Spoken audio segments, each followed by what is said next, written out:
Welcome to the deep dive. Today, we're tackling Stoicism, but not really as, some dusty old textbook thing. Right. We're looking at it as like a practical toolkit, a way to build inner strength, handle life's curveballs, and find some real wisdom. Yeah, definitely practical. Schopenhauer even called it the highest point to which man can attain by the mere use of his faculty of reason. That's pretty significant praise. It really is. And it makes you think, doesn't it? So many big names throughout history actually use this stuff. Oh, absolutely. You've got George Washington, Walt Whitman, Yep. even Theodore Roosevelt. Right. People dealing with huge challenges. Exactly. They read it, they studied it, they found something real in it. And that lasting appeal, well, that's what we want to unpack a bit today. Yeah, that's the goal. Not just to explain what Stoicism is, but to pull out the key ideas, the actionable bits from, various meditations and reflections. Stuff you can actually use. Right. Stuff that you, our listener, can maybe try out to get a bit more clarity, maybe a bit more self-control day to day.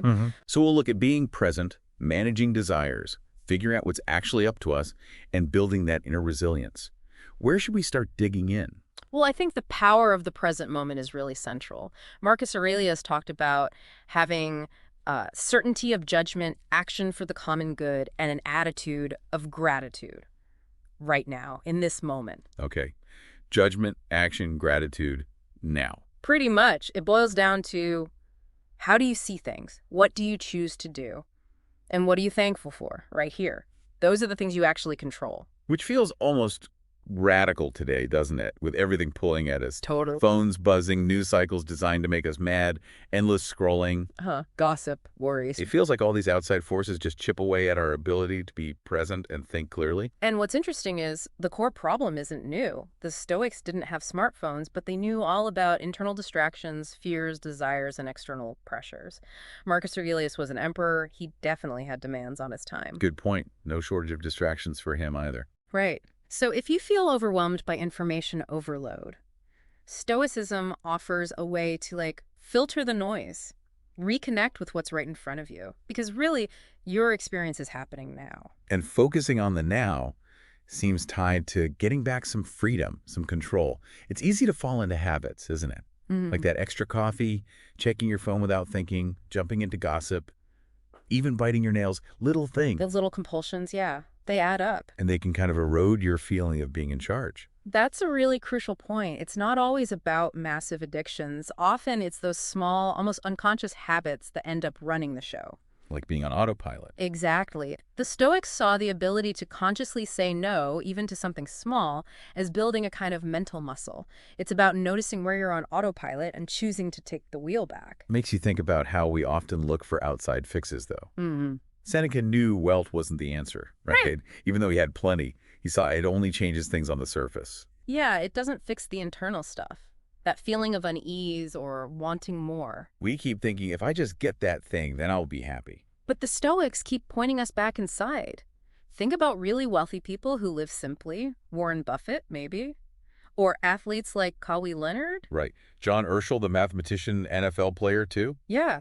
It's not just about being cheap. It's because, well, the things that genuinely matter to them don't cost much. Things like relationships, learning, peace of mind. Exactly. Their values aren't tied up in just getting more stuff. And that really flips the script on what we usually think about wealth and happiness. So this leads to actually training our desires, our impulses.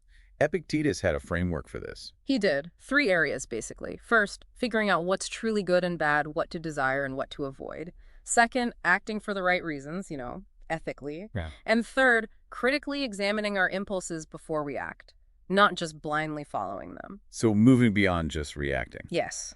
And that third part, examining impulses, is so important. It's not just what you do, but why. Is it thoughtful? Or just a knee-jerk reaction? Precisely. Are you acting from your core values or just responding to whatever pops up? It ties into wanting to understand things deeply. Stoicism gives you a way to be intentional about your own motivations. And in the moment, it kind of sounds like focus on what's in front of you. Like Bill Belichick's do your job. Yeah, that's a surprisingly Stoic mantra, isn't it? It is. The Stoics were very much about fulfilling your present duty, like a soldier holding their place in the line. Don't get lost worrying about what might happen or what someone else is doing. Just do your job now. Right. Think about how much mental energy we waste dwelling on things we can't control. Oh, tons. Hypotheticals, replaying arguments. Getting caught up in other people's drama, it all pulls you away from now. Even just deciding, okay, I'm only checking the news twice today, can free up so much mental space. Make you less reactive. Exactly. Less jerked around by things you can't influence anyway. It's almost like philosophy as preventative care for your mind. Seneca says something like that, right? Approaching it for comfort. He did. He framed it not as this harsh, demanding thing, but as a source of relief, like medicine for the soul. A soothing balm, he called it. The goal isn't rigid rules, it's inner peace. Clarity. And using reason as a kind of filter for impulses. Yes, that's huge in Stoicism. Justice, reason, your philosophical principles, they become the gatekeepers before you act. So think before you act isn't just a saying. Nope, it's a core practice. Pause. Ask yourself, what's guiding me here? Am I aligned with my values? And we also need to be careful not to, go looking for trouble, right? Yeah. Seneca warned about that, too. Yeah, don't deliberately throw yourself into chaos just to prove you can handle it. Wisdom is navigating the storms when they come, not sailing into them on purpose. Which connects to anger. The Stoics weren't big fans of anger as fuel, were they? Not at all. They saw it as corrosive. Sure, it feels powerful for a second, but it burns you out, warps your judgment. Martin Luther King Jr.'s line comes to mind. Hate is too great a burden to bear. That resonates perfectly. Even when anger seems justified, the Stoics would argue that real strength lies in self-control, in reasoned action, not just lashing out. Which brings us back to protecting our peace of mind. Yeah. Guarding our perceptions, as Marcus Aurelius put it. Exactly. What are you really protecting? It's your integrity, your stability, your freedom from needless pain and fear, your inner calm. So the question becomes, how often do we let outside stuff mess with our inside state? All the time, probably. Raymond Chandler talked about those uneasy periods looking forward. Jefferson joked about suffering over evils that never happened. And Seneca basically said, most of what we fear never actually happens anyway. It's about untangling ourselves from those what-ifs, seeing reality more clearly. And a big part of that clarity is realizing that circumstances, they just are. They don't care about us. Right. Marcus Aurelius said something like, don't give circumstances the power to anger you. They don't care at all. Events are neutral. They don't have intentions towards you. So our reaction, our anger or frustration, that's on us. Completely. The Stoic idea is that the harm doesn't come directly from the event or the person. It comes from our interpretation of it. Our judgment about it. Exactly. When someone does something we see as hurtful, it's our belief about that action that fuels the pain. The first step is just resist getting swept away by that initial impression. Create some space to think. That space for reason. That's where the self-mastery happens. Mm-hmm. And it helps to remember how fleeting everything is. Marcus Aurelius was always reminding himself how past emperors, powerful people, just faded away. Smoke and dust, he said. Puts things in perspective. Helps let go of needing approval or getting consumed by anger. It really does. And it connects to that core Stoic distinction. Mm-hmm. There are good things, virtues like wisdom, courage, bad things, vices, and then everything else. The indifferent stuff. Right. Wealth, health, reputation, even life and death. They preferred some over others, obviously, but they saw them as ultimately indifferent to your character, your inner well-being. And virtue was the main focus. Mm-hmm. Because that's the one thing you fully control. Your choices, your character, not the external stuff. And when it comes to desires, Epictetus had that goody jar analogy. Yeah, I love that one. A kid shoves their whole hand in the jar to grab too many sweets and their hand gets stuck. Right. Can't get it out. The solution: let go of some sweets. Pull out just what you need. It's a great image for how curbing excessive desires actually helps you get what's important, helps you not feel so overwhelmed. Which circles back to building that inner strength, relying on reason. Yeah. Marcus Aurelius wanted us to be unified inside, right? Guided by reason, not pulled around by external. Exactly. Strive for inner coherence. Don't let desires or fears or what other people think dictate your actions. It's kind of sobering when you think about how easily we become, as Seneca put it, slaves to vanity or ignorance or our own impulses. It really is. We guard our houses, our bodies, but we let just about anything wander into our minds, don't we? Social media, random opinions, endless distractions. Yeah. We just sort of surrender our mental space without much thought. Which makes you think about who or what we allow to influence us. That's critical. Musonius Rufus pointed out we become like the company we keep.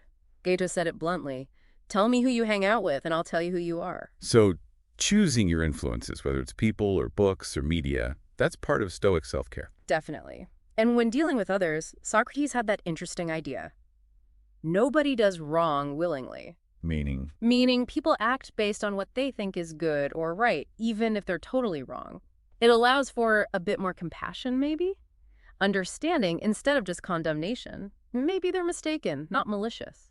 That's a challenging perspective sometimes. It is. But the Stoics were also wary of fooling ourselves. Zeno saw self-deception as the biggest block to learning. Epictetus said you can't learn what you think you already know. Ouch. Gotta admit we might be wrong first. Exactly. We have this amazing tool, reason, but with it comes the responsibility to use it honestly, critically, especially on our own beliefs. And ultimately, it comes down to our power of choice. Marcus Aurelius was clear. External things can't make us upset. That feeling comes from inside. Right. It's our hypolepsis, our taking up of perceptions. Our judgment about the event is what causes the emotion. We own the reaction. We do, which gives us incredible agency, really. We can't always control what happens to us, but we have a huge say in how we respond. Epictetus said to align your will with what happens. Accept reality. Like Eisenhower before D-Day. Accepting the uncertainty. Yeah, that kind of pragmatic acceptance. Focus energy on what you can influence, which is primarily your own response. So how does all this translate into living a meaningful life? Epictetus had that thought about wealth. Ah, yes. The two ways to be wealthy: get everything you want, or Want everything you have. exactly. True wealth, true freedom comes from reducing those endless desires. It costs nothing to want less. Which cuts right through our culture's focus on external validation. Buying stuff to impress people. Yeah, Marcus Aurelius saw the emptiness in that, kind of like that Fight Club quote.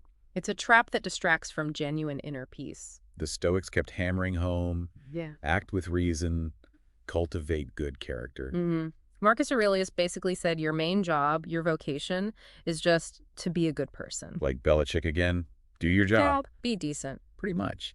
And when things get tough, the Stoic approach is flexible but determined. See every obstacle as a chance to practice virtue. If one way is blocked, find another. Always an opportunity to practice the philosophy. Always, and you don't have to figure it all out alone. Seneca suggested finding mentors, even through books. Learning from the greats. Yeah, and Marcus Aurelius reminded us there's no shame in needing help, like a soldier needing support to fulfill their duty. Asking for help is strong, not weak. So focus on your own duty, your own character. Use your inner resources. Keep learning. Right. Focus on your job being a good person, regardless of the chaos outside. Continuous learning is key. Seneca, Musonius Rufus, they all stress that.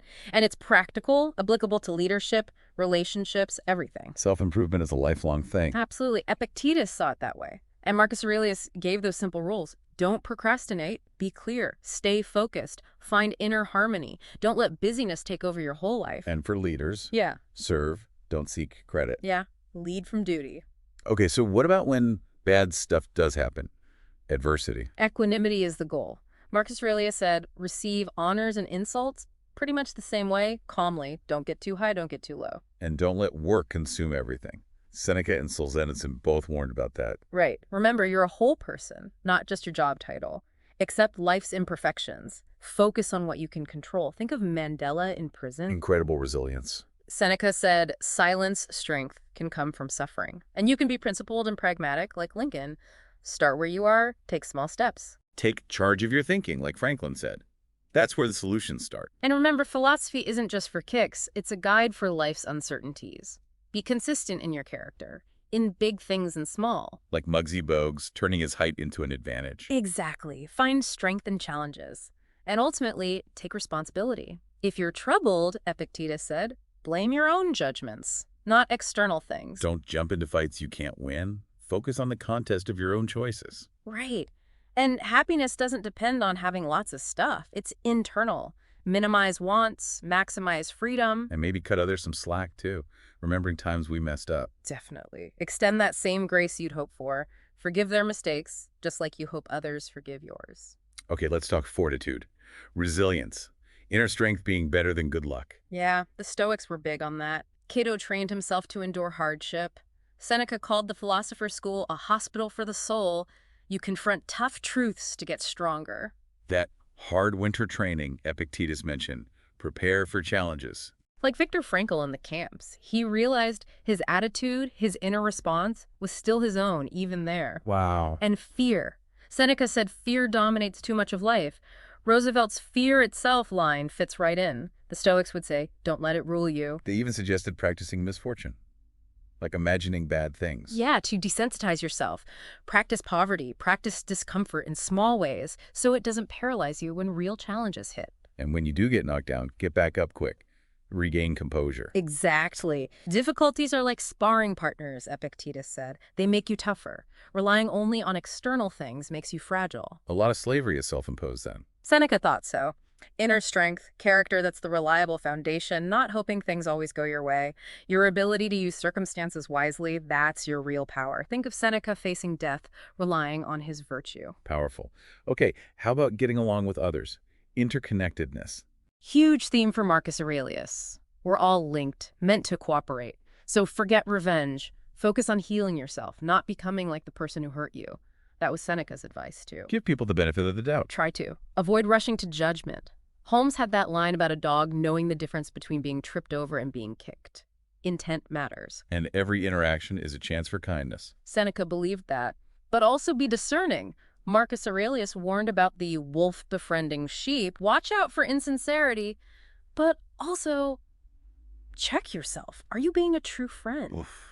Turning it inward. Always. And good habits drive out bad ones. Like training a dog, yelling doesn't always work. Replace the negative with a positive alternative. So Epictetus' two main tasks again. Be a good person and pursue what you love, what's meaningful to you. Simple but not easy. And the parts of philosophy, moral, natural, rational, all aim at truth and a well-ordered soul. We're social beings. Fundamentally. Which means we need to carve out time for this stuff, for self-reflection, not just endless distraction. Why prioritize everything else over understanding ourselves? Good question. Okay, last big area. Acceptance. Our role in the universe. Align your wishes with reality, Epictetus said. Accept what you can't control, like Eisenhower did. Fortune changes, good times and bad times come and go. Real power is in our judgments, not the circumstance. Exactly, which leads to that metaphor. We're actors in a play. We don't choose the role. But we choose how well we play the part we're given. Human experience is pretty constant. Our time here is brief. Remember FDR and polio? It wasn't the illness itself, but his response to it that defined things. Focus on our own faults, not others. Marcus Aurelius summed up the Stoic mindset. Accept truth.